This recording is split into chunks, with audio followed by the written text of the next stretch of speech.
A lot of people wake up feeling tired, stressed, anxious, and exhausted. So for some people, this is because their adrenal hormone glands get overwhelmed responding to stress.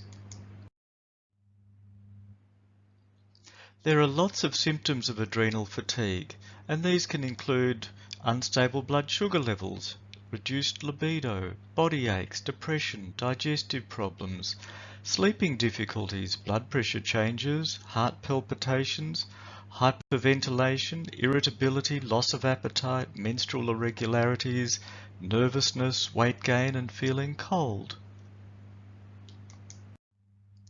So let's have a look at some adrenal fatigue tests. Cortisol is your main stress hormone, and my preferred test is a saliva cortisol panel with samples taken over a 12-hour period. This patient wakes up feeling anxious, and you can see that the cortisol level surges in the first 30 minutes, consistent with what she anticipates in the day ahead.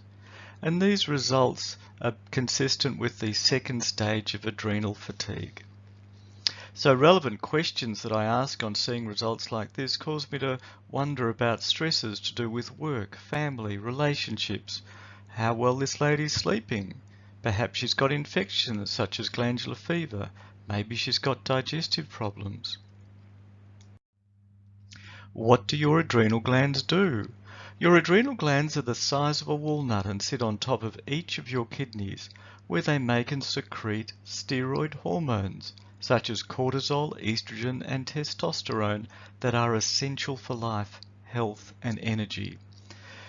And they influence the function of every tissue, organ, and gland in your body to keep you going during times of stress. So let's talk about stress and the fight or flight response. So the adrenal glands help you to fight off danger or run away and escape, and this is the fight or flight response.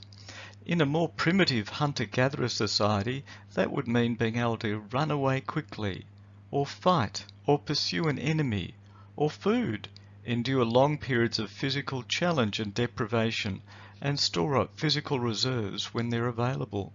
One way or another, the stress was over in a short amount of time. Modern society, however, is really different, in that stresses tend to be chronic and last a long time. It may be that you are battling a difficult boss, family arguments, financial problems, poor quality sleep, infections, food allergies, or food sensitivities.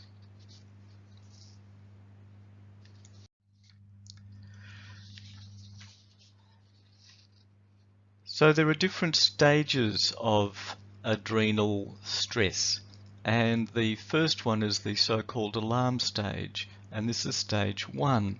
And during this initial stage of stress, your body responds by making more cortisol and DHEA hormones.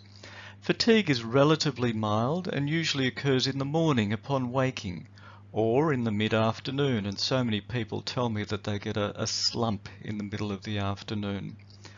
People often turn to coffee, caffeinated drinks, energy shots, chocolate or sugary high carbohydrate foods to help give them a lift. So stage 2 is the next stage.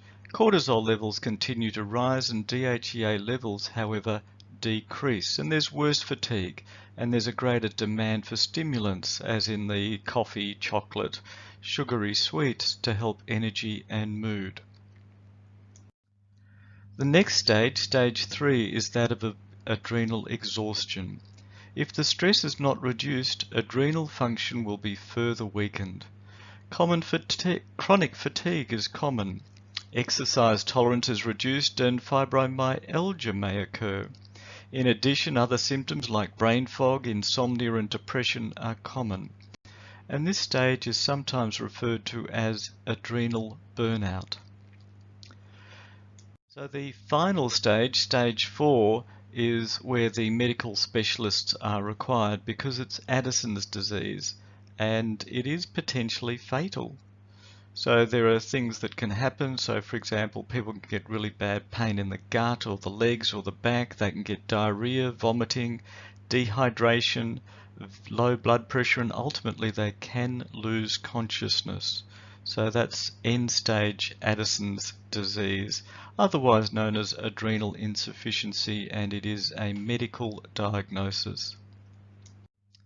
Well, natural treatments. What are some of the natural treatments? Well, number one would have to be healthy diet. And there are some foods that you do need to avoid. They include caffeine, sugar, sweeteners, processed foods, and excess carbohydrates. Do enjoy plenty of colourful plant-based fruits and vegetables, and free-range lean proteins such as free-range chicken or turkey.